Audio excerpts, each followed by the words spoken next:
When you first get the idea to build a community, you're bound to start thinking about the right platform to build it on. There are a slew of options available: Slack, Discord, and dozens more. So how do you even begin to choose?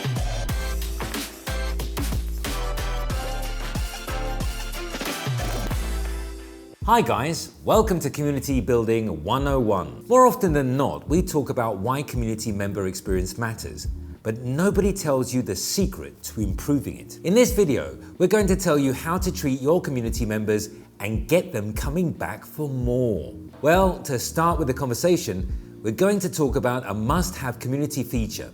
Any guesses? The right answer is mobile support. Shocking, right? If you know any other must-have features for communities, then go ahead and comment them down below. To understand why mobile support, I'm going to ask you to close your eyes and visualize what I'm saying. Imagine you decide to buy a massive house in a faraway land. You fill in the house with grandiose furniture that screams fancy. However, you notice an exodus of people moving to cities. Unfortunately, the city is expensive, and so you have to settle for a small 2 BHK. But your family is so used to the furniture you had in your fancy house that they don't know which items to let go of. So your apartment is now cramped and stuffed with not enough space to walk around in. Wondering why I'm making you think about this? Let me explain. You feel a sense of discomfort and anxiety when I asked you to imagine yourself in that situation, right? Now let me tell you that this is pretty much what happens when you build an app desktop first. Instead of following a mobile first design approach, at the Mobile World Congress in 2010, Eric Schmidt, CEO of Google, spoke about designing products.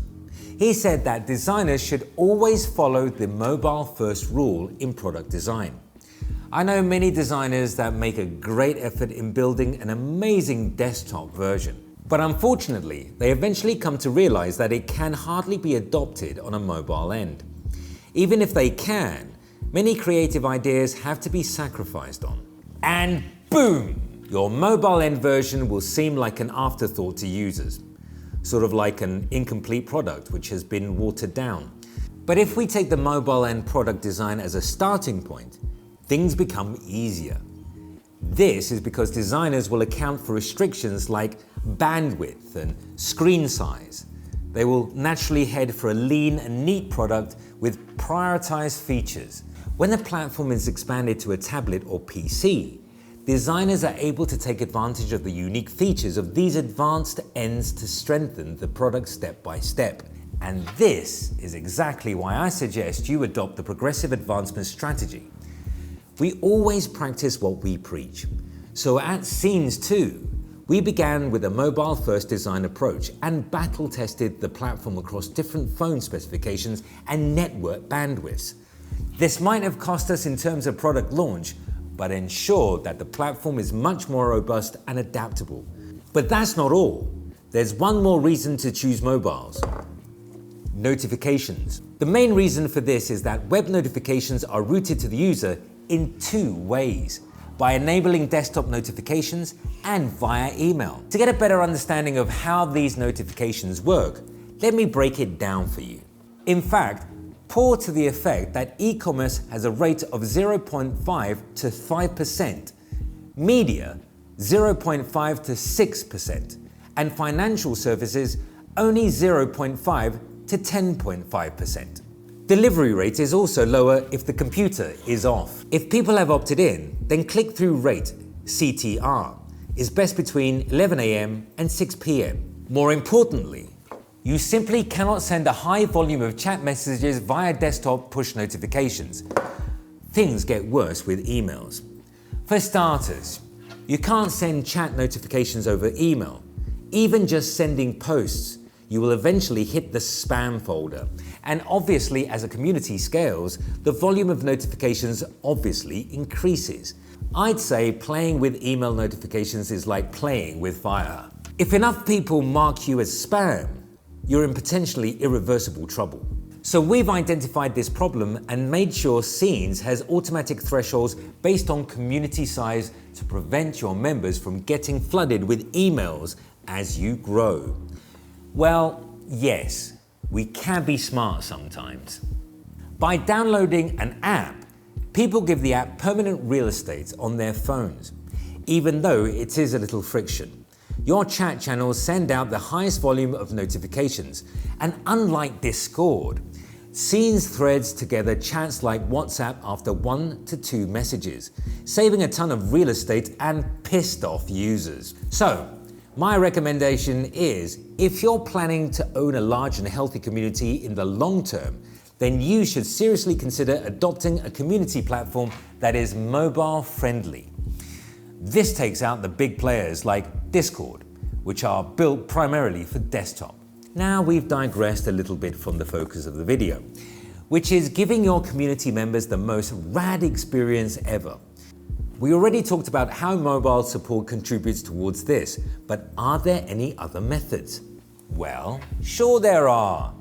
Scenes has put a lot of effort into building technical infrastructure that makes content tagging and searching easier. This makes it convenient for new members to find exactly what they're looking for. It also adds to their overall experience. It's important to remember that you will need to set up a few teams for your community. This will ensure that your community members are provided with quality content. If you're just starting out, then a moderation, editorial, and community team should be enough. A very important aspect of community members' experience is their onboarding. First impression is the last impression, and all that. When we started using Discord, the platform was still branded as a streaming chat service for gamers. The interface was difficult to navigate, and we needed to have a guide to using it. Since Discord didn't have a space for a get started guide on the platform itself, we directed them to a separate landing page.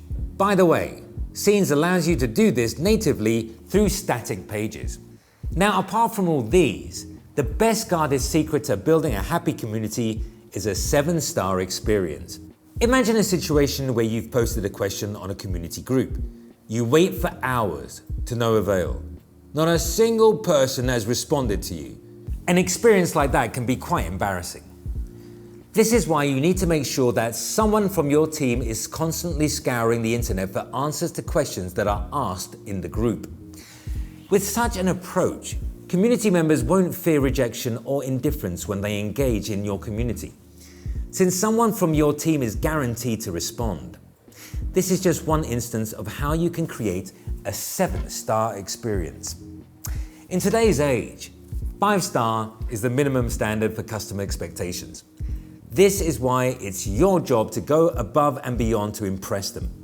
Try to look for opportunities that will help you exceed the expectations of your community members. This will help you create a loyal and engaged community. The concept of a 7-star experience was first introduced by Brian Chesky, founder of Airbnb. He has repeatedly mentioned the idea in his interviews. According to him, this is the key to your community building effort. Now, you might fall into the trap of relying on your members for feedback to create the 7-star experience. This can be a serious mistake because community members generally expect the bare minimum. They won't be very good at telling you what a 7-star experience feels like. This entire initiative for improved experience needs to be driven by a founder or a community team. No matter what happens, we need everyone who joins to feel welcome. Because a happy community is a healthy community.